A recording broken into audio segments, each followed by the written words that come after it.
Come on home to mama. Come on home to daddy. Oh, gosh. Oh, gosh. Well, Well, we're back. Sorry about last week. Yeah. Mary was sick, Yeah. clinging to life on the toilet seat. Yes. Oh, yeah, but I was sick last week, so we were kind of delayed, and then life. And then just life and things and stuff. So, yeah, we're sorry, but... Yeah, we're people too, you know. Yeah. And we don't get paid for this, guys. So We don't get paid. I mean, hey, I'd love it. yeah. And this is, if you're interested in one of these episodes where we just talk and shoot the shit, this is kind of one of those relaxed type episodes. Oh, yeah. It's not like super. I mean, I did Yeah. some cursory research, but nothing like Yeah. fucking crazy. Welcome, everybody, to Freaks of a Feather. I'm Emily Wooten, and this is Mary Boom. Hi. Hello, everyone. the incandescent, the beautiful. The angel. That baby angel. Baby angel Mary. Baby angel Mary. Yeah, so update on my dating life. It's still in the shitter. Which, that sucks. But you know what? Everybody told me, they're like, oh, it's so bad. The apps are so bad. And I was like, yeah, I've been on there before, it's bad, but it's really bad. I mean, it is. And Emily also happens to be, like 2 or 3 miles away from my mother. where my brother that was on this podcast before, he is on multiple dating websites. You found him on 2 of them already. Yeah, I found him on 2 of them. Oh, Steven. What, you guys got a 66% Oh, we did not match get a good on rating. OkCupid? Oh, we did not. Which is surprising because, we all grew up around each other, and you would think that, maybe your influence would have rubbed off on him a little better. No. Steven, dang. Steven, I was disappointed. I'm not going to roast you. No, we're not gonna go roast into you the alive, details on your. but- I did send Mom a screenshot of it. I did. Yeah, Steven, tisk. Yeah. I know some things about you now, son. Maybe I we know should have some him back on things. here to really explain himself better. I know, right? Like, why did you answer this question that way, Steven? Yeah, I mean, if you guys are interested in that, we can maybe bring him back on here. My mother is also very she's very adamant about coming back on, and she listens to our podcast, she watches our podcast on YouTube. By the way, you can watch our podcast. You can watch it and listen to it. See our beautiful faces. Yeah. You know, it's already we give so much. We give such a delicious treat with our voices. Why not go on YouTube and look at who's speaking to you? Yeah. You know what I'm saying? Oh yeah. Maybe subscribe, maybe like or comment. Whatever mood this puts you in. You know what I'm saying? Exactly. Yeah. Well, my week. My dog is going to be growling because she is very old and I think she has dementia of some sort. So when the sun goes down, she starts to get a little antsy and starts to growl. Well, and the full moon coming up too. Full so moon she's coming just... up. She's not in it. Yeah. So she just keeps staring at both of us and growling for whatever reason. Yep. But my mother and I were moving a chair. This giant fucking chair. I don't know why I ever bought it. It's called a chair and a half. It's basically a small love seat. It's a big fucking chair, and it wouldn't fit through my door, so I had to get rid of it. And my mother, this tiny little woman, is driving this giant Ford F-150, helping me move this fucking thing and take it to Goodwill. And I love you dearly. If you're watching, you probably don't know. Nah. But I love you dearly, but you're not supposed to drive in the center of the road, okay? The dotted lines aren't supposed to be in the middle of where you're driving. I'm fine, Emily!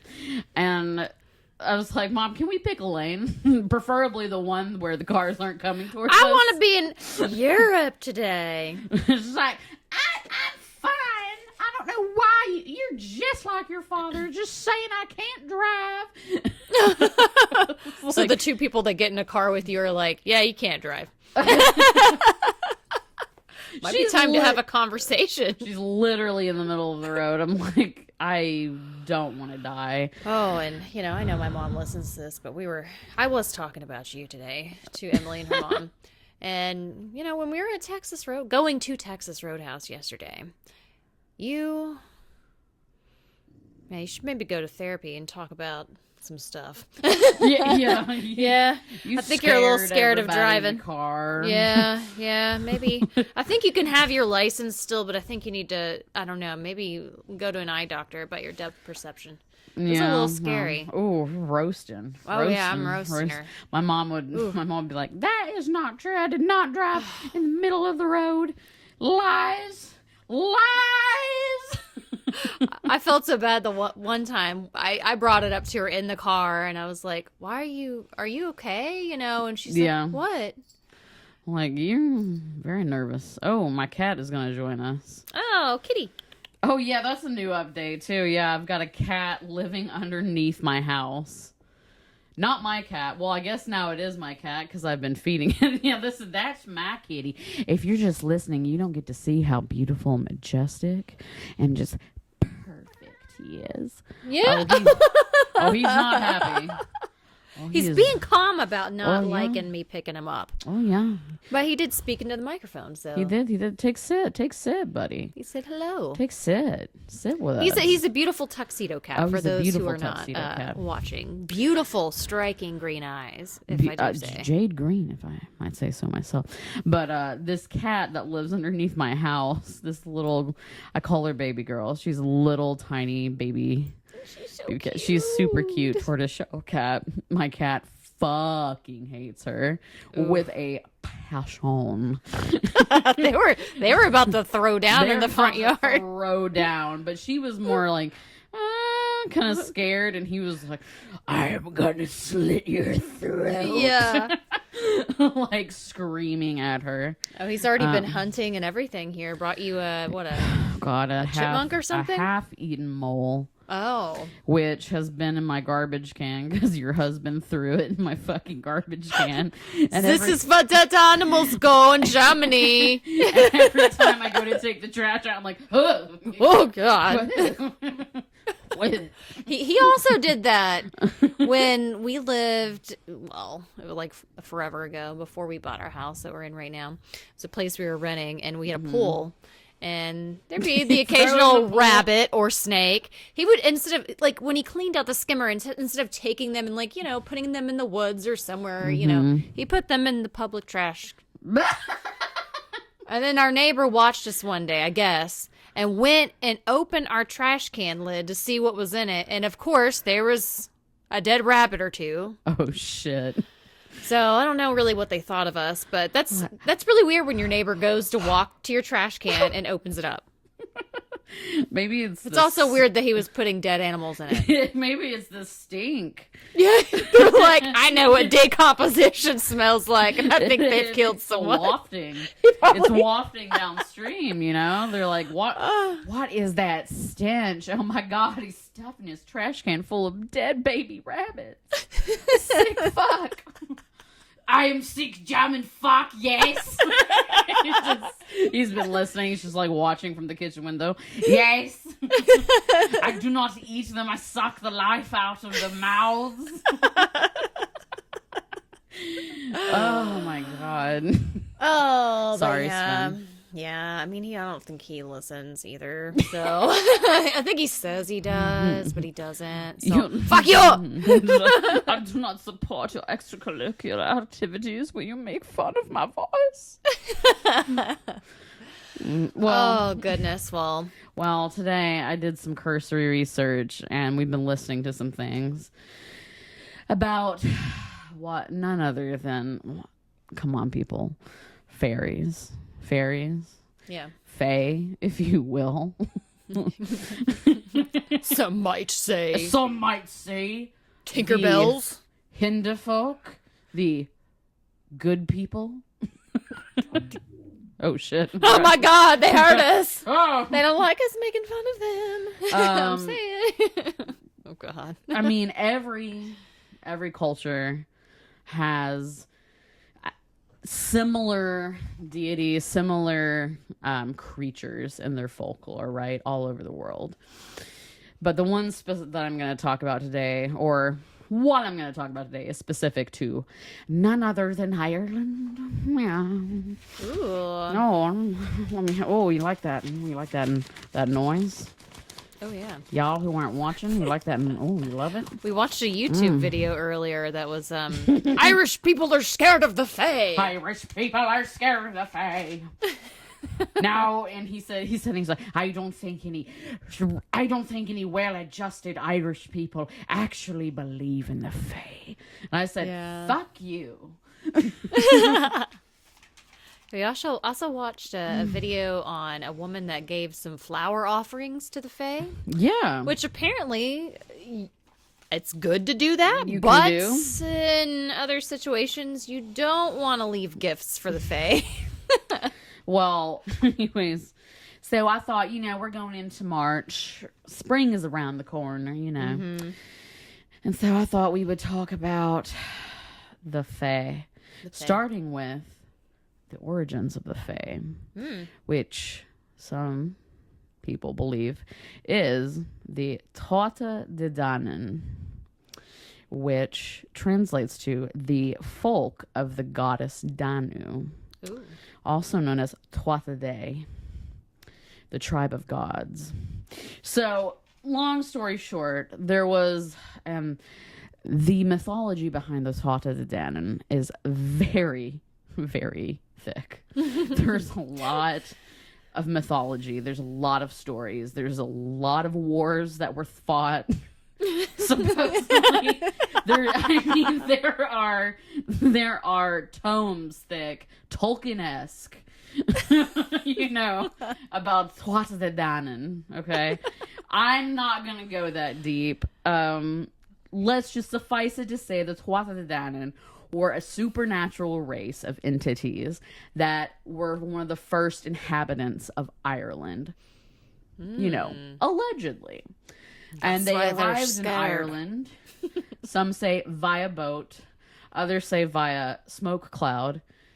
Some say they just burned the boat, and that's where the smoke cloud came from. They come via vape clouds, bruh. They come via vape clouds. But they arrived, and they were children or worshippers of the goddess Danu, which the goddess Danu, or Dana,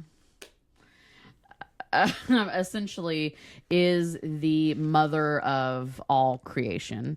She controls the land, the sea, everything around you. She is responsible for the gifts of music, art, poetry, of intellectualism. She is what breathes life into creating and sustaining life.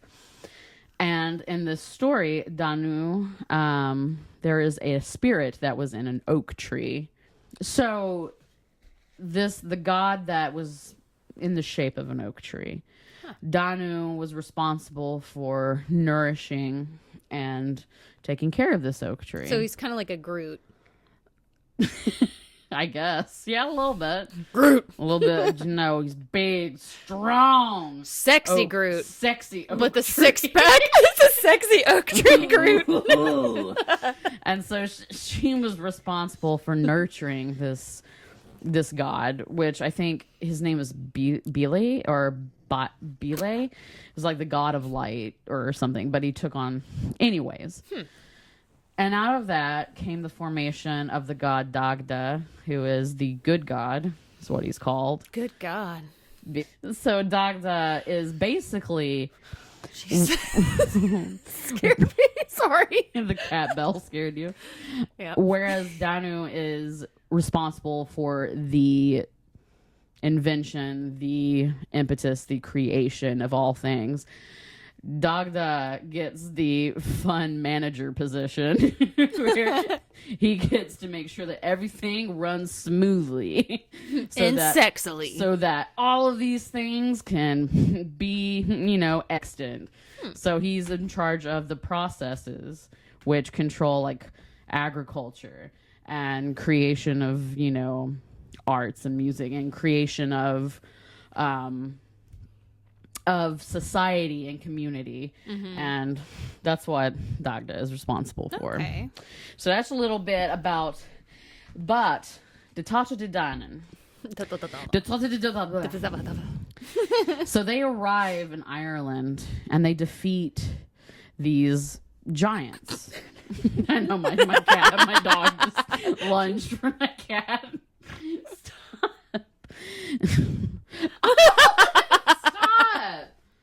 He's gonna bite your face. You guys are about to see a fight. He's gonna bite your face. I can see the hate in his eyes. Stop. Anyways, so they arrive in Ireland and they defeat these giants. Oh, wow. And so they became the main race of people in Ireland. And they have supernatural gifts. They do not age. They do not succumb to sickness. The Tata de Danen. Okay. And so modern day Irish people are said to hail from another group that came to Ireland called the Milesians.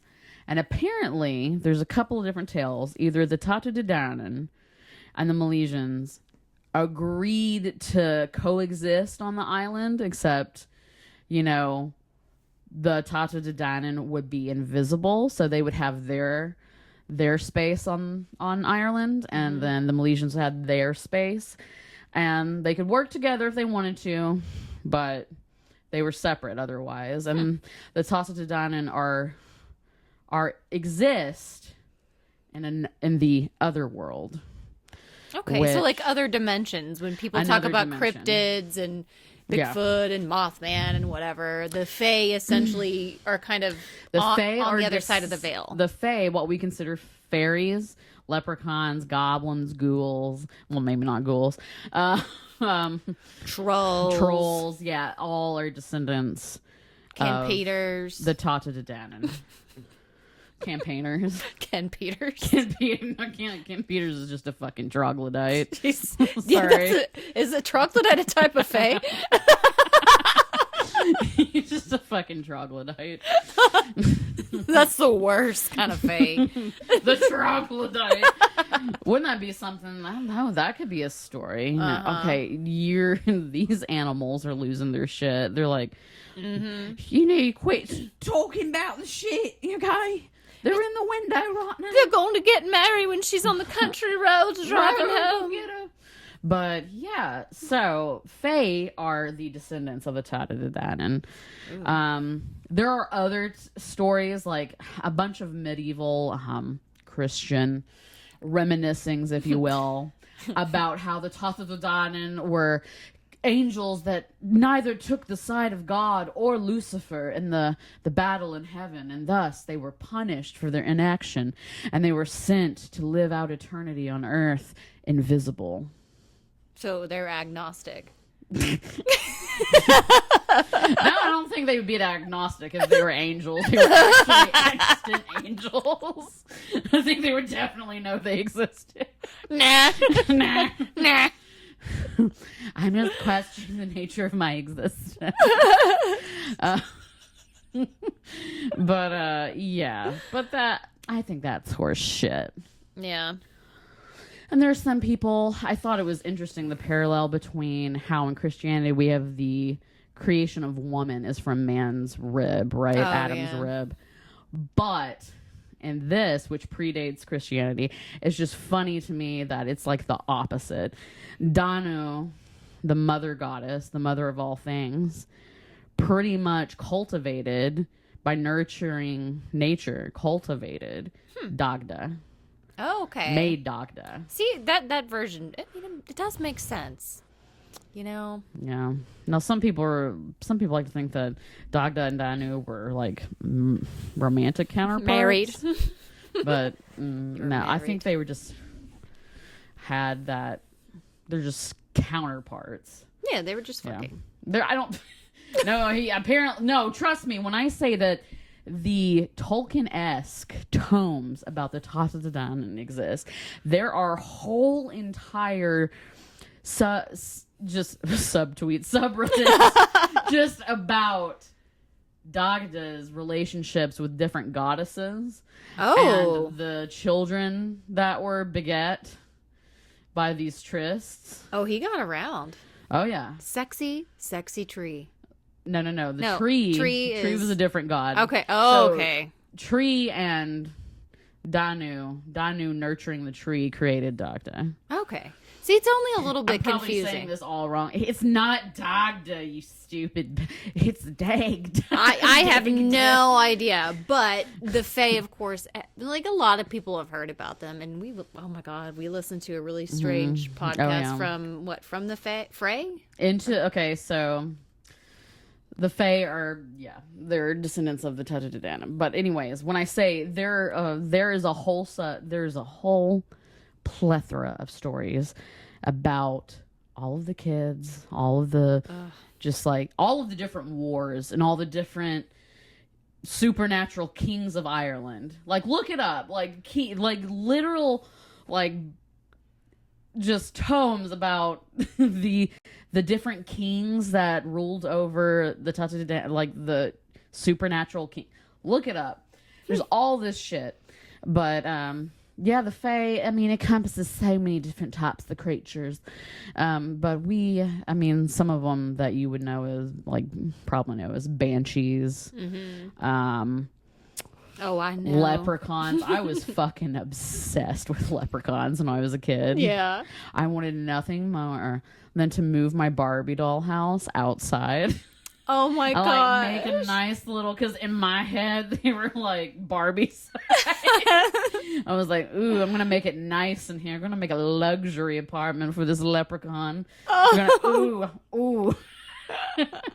And I have this tiny food, but that might piss them off because it's so fake, you know. Yeah, don't leave a gift. Don't leave a fake milkshake on my counter, you bitch.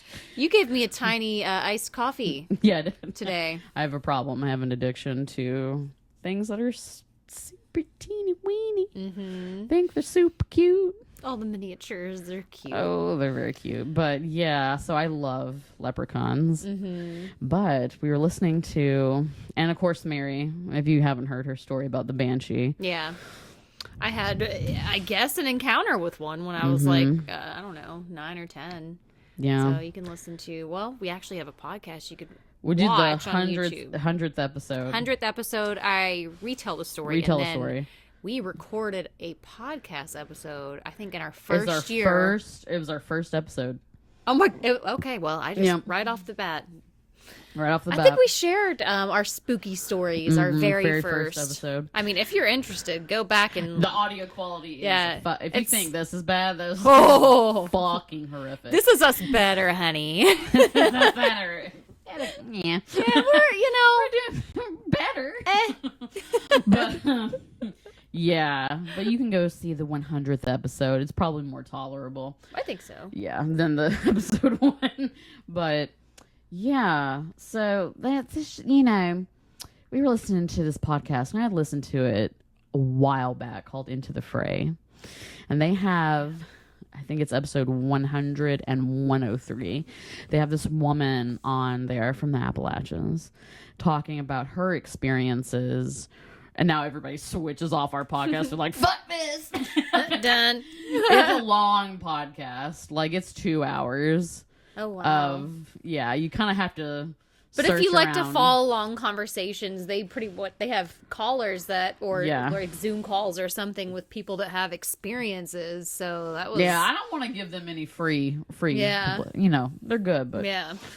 Watch our shit. But anyways, this woman whose name is Pam is going on and on about all the experiences she's had. And, one of them being getting glamored by a fae. Well, explain glamored. Glamored means, apparently the rules of the fae are... They exist in the other world, in a parallel dimension to ours, a parallel universe. And the veil is so thin, and they are able to cross over whenever they want. And they can allow other people to see them if they wish.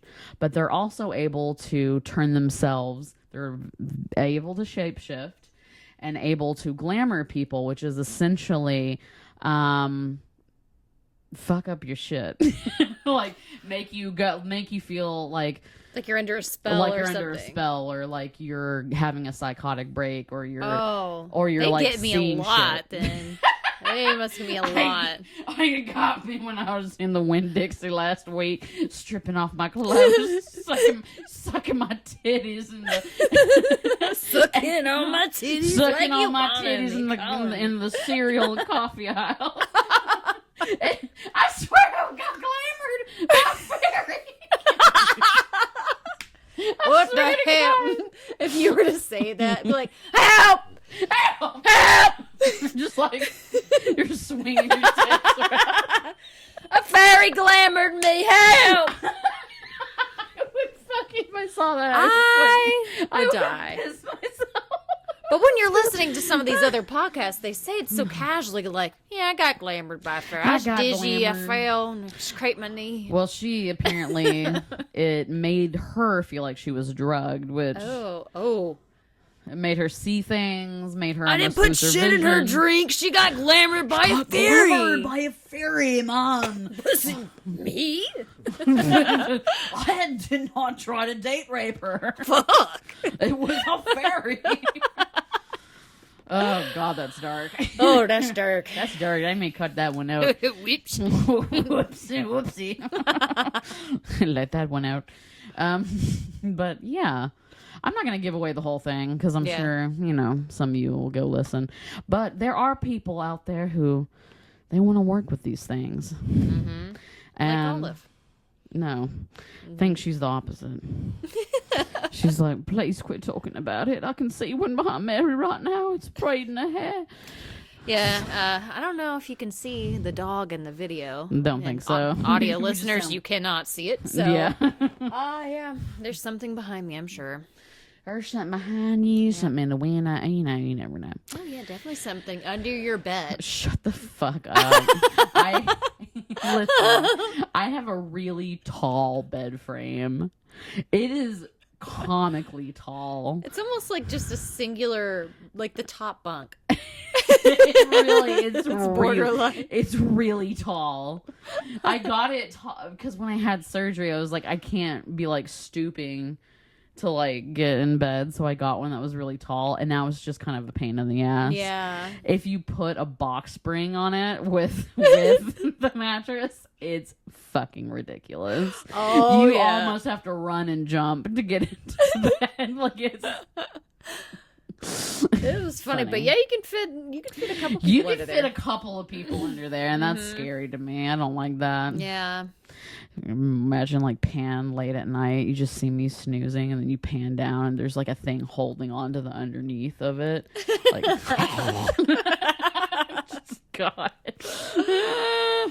Oh my gosh. Shouldn't say these things, speak them into reality. I know. See, maybe that's something we need to be careful of. No, we need to be For careful. sure. Yeah.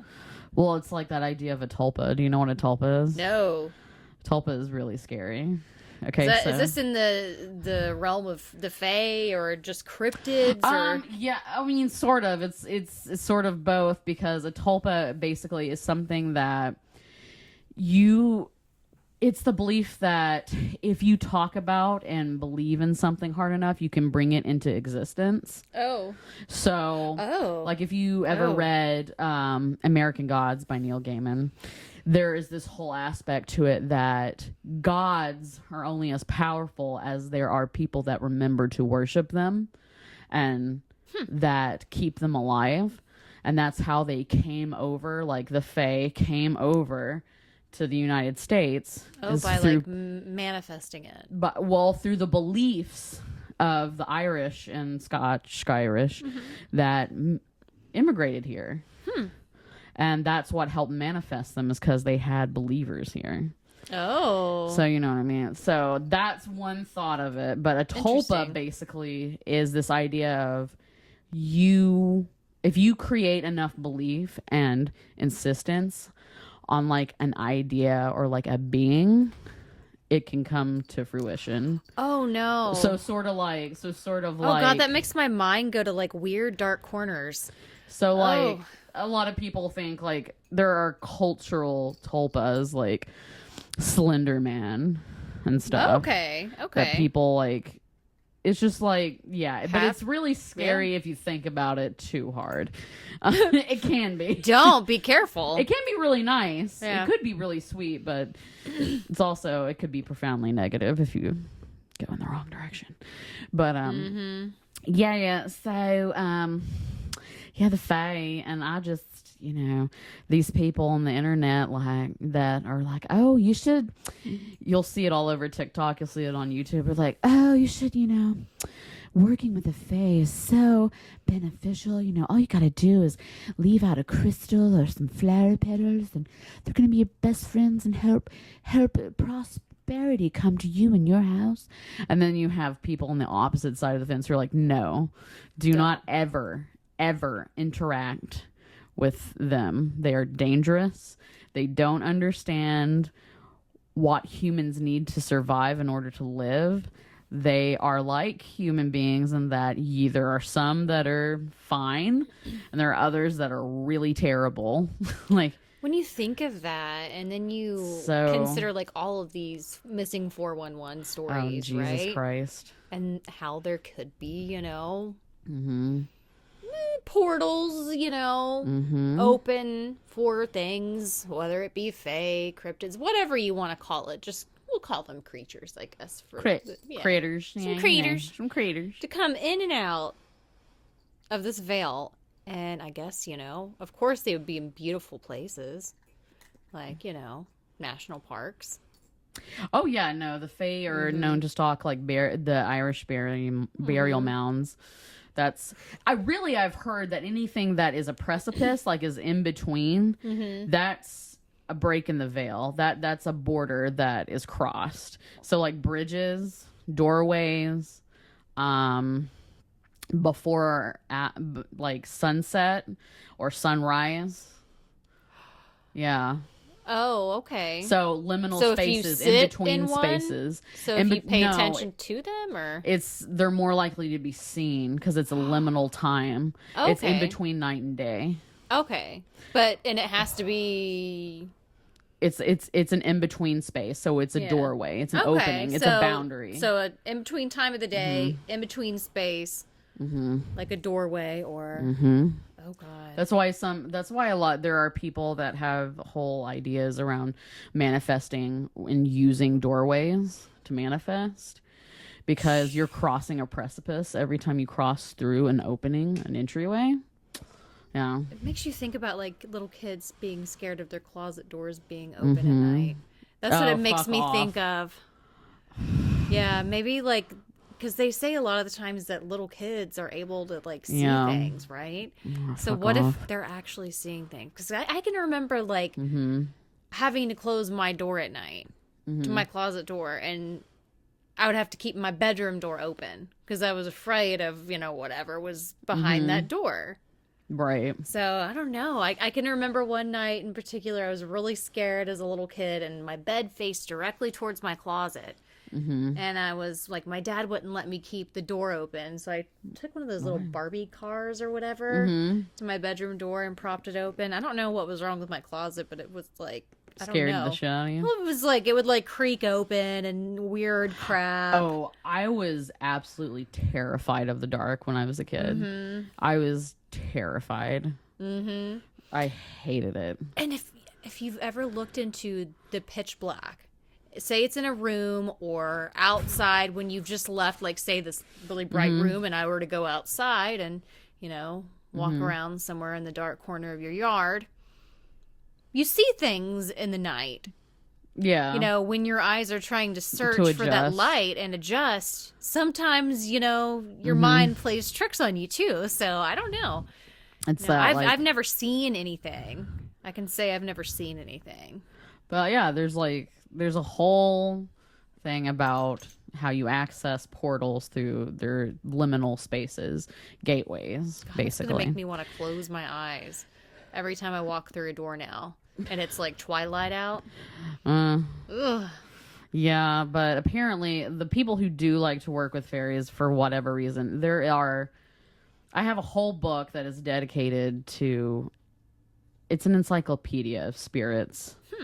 and fairies and stuff like that. But house brownies, which are Celtic in their origin, house brownies are very common, apparently, in the lore of interacting with people. And they're just small little men, well, I don't think they're even men or women. They're just small little creatures that, if they're invited into your home, they help maintain your house.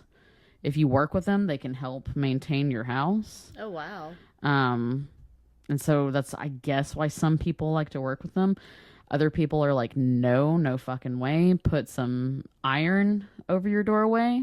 Apparently that's what the whole horseshoe shit interesting. is about. From a couple things that I've read, like the whole horseshoe thing is like not so much as luck, as like something about how human beings can take the element fire and earth and mold it into a new thing. Huh. There's something about it that the Fae apparently in all these stories have a distaste to it. Oh, interesting. And it freaks them out. So, you know, have your cast iron pan out. Maybe that's what I need to put out so Sven doesn't get a door slammed in his face again. Oh, yeah. No. Yeah. Spooky story. Yeah. Sven got last year, like in the fall or something like that, we were out having a picnic. Well, no. Yeah, we were Sven got hanging out by the fire. Went upstairs on our back porch and the door slammed in his face. And right it's after I not walked through. Yeah, and it's not one of those spring-loaded doors. Oh, no. It takes a lot to slam. It would take a lot just to close it, let alone slam it. But that's like what these people are talking about who are like, oh yeah, that's how you know a house brownie or something is around, is because things will be moved, things will be relocated in your house, and you need to appease them so that they don't hide your shit. Yeah, it's a big thing. And that made me think, also in my research, they were talking about how the biggest difference between the Fae and like spirits, like ghosts, I sound so fucking crazy saying this shit. The biggest difference is that Fae can physically interact with you and they can hurt you and they can physically harm you. But that made me think about poltergeists. And it made me think, it's so confusing, isn't it? Ooh, are they just Fae they're just Fae that are peeking through the veil? Like you think about the Bell Witch, who is by all means a poltergeist. Yeah. We did a series on the Bell Witch. It was real fun. Yeah. But it's not on YouTube. You're going to have to listen to it. Mm-hmm. It was so good. It was fun. But it was so much fun. But, no. I was like, maybe she was just an entity peeking through the veil, fucking with people because she could. I mean... when you think, okay, if everything out there that's spooky, right? Mm-hmm. When you think about the missing 411 and you think about ghosts, you think about cryptids, you think about anything, right? It all leads and then back it comes to in and out of fairies. veils. Maybe it's just all the Fae and everything is different. You never know what you're going to experience. You never know what you're going to get. That's why you don't mess with Ouija boards. That's why you don't, whistle at night and all kinds of weird there's things. all sorts of rules about, especially about Appalachian Fae. Oh my, we need to it's regional. Do a special on that one. Well, we'll do, yeah, I mean, we're going to spend the month of March really diving into this. This is just the intro. Mm-hmm. But the, there's all sorts of rules about what you are supposed to do and not do in the woods in Appalachia. Apparently, whistling at night is a really bad idea. Mm-hmm. It attracts them. There's always these cryptic videos. I'll see them on TikTok or whatever, right? And they're like walking along in the woods. Red, orange hair who talks, Yeah, she's like, if you're out in Appalachia, make sure that if you see something you didn't, if you heard something you didn't, you just walk away and go about your own business. Okay? She's just like, all right. She's not that. No. But she is very serious. She's like, if you see something, no, you didn't. And I'm just Oh, shit. I mean, it definitely spooked me out. And then there Well, was you the think tree of- thing, too, where the trees moved, and people say that the trees responded when they moved back and forth. Yeah. There's so much, like, There's weird... a lot of stuff. And elementals, that's fascinating because those are those are by all means they're a subsection of Fae, right? But they're specific to the elements. Yeah. And it's just fascinating to me. I went down this rabbit hole where I was thinking about the elemental for fire is called salamanders. Okay. And the reason they're called that is because if you watch a fire and you watch the flames, the way they flicker, it kind of shimmies and shakes like a lizard tail, like a Okay. lizard moving. And those are supposed to be sort of what is representative of fire. And then you think about, like, it made me think about the desert, about lizards, about Yeah. all of this mysticism around Native Americans out west. And then it made me think of, like, fucking Jim Morrison because of Yeah. the Lizard King. I was like, and then I thought, oh, Emily, you're just way too high. It's just like, stop. So, no, but yeah, salamanders. And then sylphs are the air elementals. Okay. And then I believe I think maybe trolls are the earth elementals. Makes sense, yeah. Or they're called dwarves. Dwarfs, trolls, Or I don't trolls, know. yeah, dwarves. And then the water elementals, I forget what oh god, they have a very specific name. I forget. They're called undines. Oh, okay. Undines. So yeah, but Aleister Crowley, if you've watched or listened to the last podcast on the left, their episode about Aleister Crowley, they go into depth about how he says to not work with elementals, that you don't know what you're going to get, that they're very dangerous. You need to know what wow. you're getting into. But also, I mean, I would lean that way. yeah. Like, just don't fuck Well, with also, Aleister Crowley is very specific, like, don't use a Ouija board because you don't know if that his whole theory was ghosts of human people don't exist because when we die our souls transcend, they go other places, but what's left behind is the shell of our memories in this life, and that it's another creature, it's another force that is picking up that shell and using it to communicate with you. And attach to your emotions and manipulate you. Oh, creepy. Which is fucking terrifying. I think my grandpa's talking to me.